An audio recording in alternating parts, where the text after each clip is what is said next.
문법이라는 것에 얽매여서 말을 제대로 하지 못하시는 그런 이상한 상황에서 벗어나서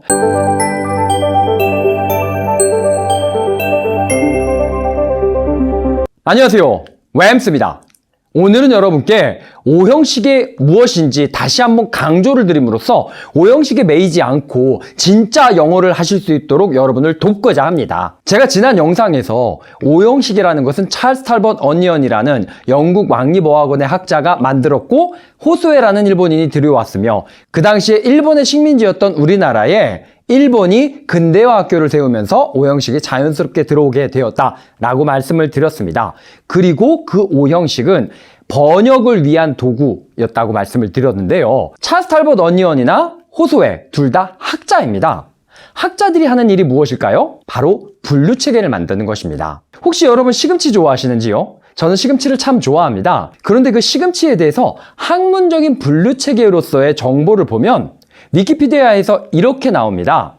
굉장히 길지요. 개요, 종류, 성분 등 이런 학문적인 분류체계의 정보들을 나열하면 상당히 긴 내용이 됩니다. 이 외에도 사실 더 많은 내용이 있지만 제가 일부를 발췌한 내용입니다.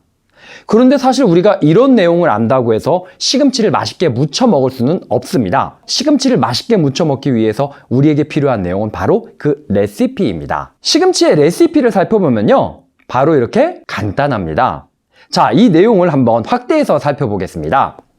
이 레시피에서는요, 왜 그래야 하는지 원인까지 설명을 해주고 있습니다. 시금치는 열에 약합니다. 그리고 엽록소는 소금에 반응을 하죠. 그렇기 때문에 끓는 물에 소금을 넣고 시금치를 10초에서 20초간 데친 다음, 그래야 색깔이 푸릇푸릇하게 살아나니까요. 그리고 찬물에 꼭 바로 씻어줘야 됩니다. 그렇지 않으면 이게 물러져 버리거든요.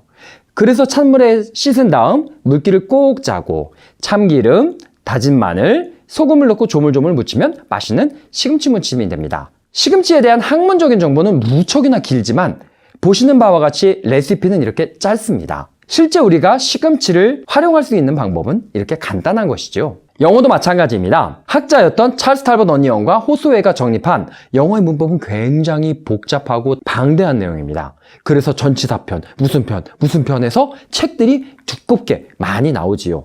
하지만 정말 우리에게 필요한 영어 문장의 규칙, 레시피는 정말 간단합니다.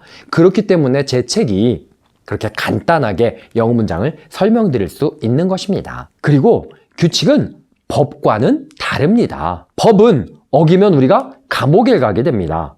반드시 지켜야 하는 것이죠. 하지만 규칙에는 융통성이 있습니다. 한 예를 들어보겠습니다. 얼마 전에 제가 실제로 겪은 일인데요. 한 학생이 시험을 앞두고 화장실을 가고 싶은데 그만 학생들이 쓰는 화장실이 꽉 차서 쓸 수가 없는 것입니다.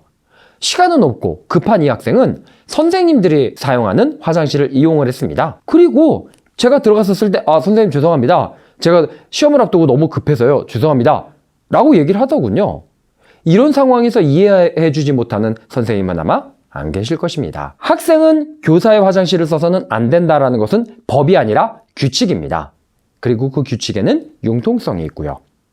우리가 언어를 사용하는 규칙도 융통성이 있습니다.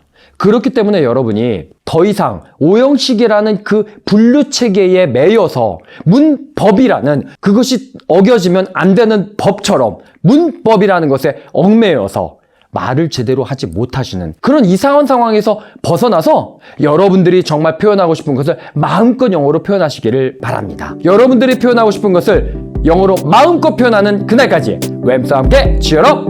오늘은 여기까지. That's it for today!